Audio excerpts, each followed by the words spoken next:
अस्सलाम वालेकुम। Welcome to my channel story with Nadia. कहानी मेरी ज़ुबानी।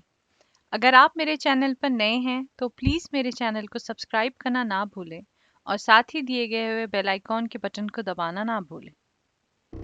हज़रत इमाम अबू हनीफा कुरान और हदीस के बहुत बड़े आलिम थे। आप मुल्क इराक़ के एक शहर कूफा के रहने वाले थे और कपड़े की तिजारत करते थे।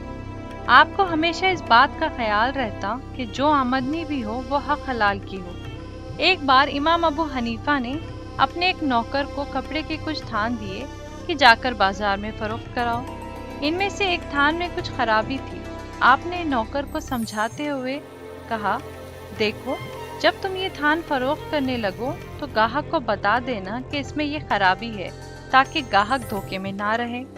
नौकर थान लेकर बाजार चला गया।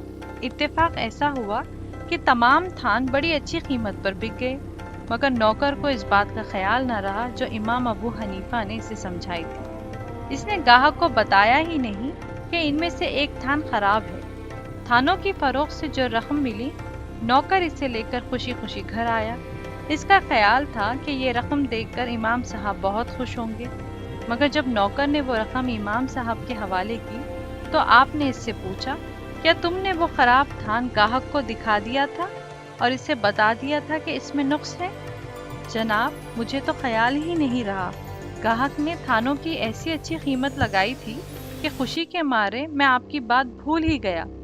ये सुनकर इमाम अबू हनीफा ने रकम नौकर को वापस करते हुए कहा, रसूल अल्लाह सल्लल्लाहु अलैहि वसल्लम ने फरमाया है कि बेचने वाले को अपनी चीज़ का ऐब गाहक को बता देना चाहिए।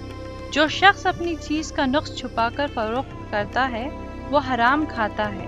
जाओ, ये तमाम रकम खैरात करके आओ, ये हमारे लिए हलाल नहीं। अगर आपको मेरा ये वीडियो पसंद आता हो तो प्लीज़ इसे लाइक करें, शेयर करें और सब्सक्राइब करें। मिलते हैं मेरी अगली वीडियो में किसी नए किस्से और नए कहानी के साथ। तब तक के लिए मुझे दीजिए इजाज़त।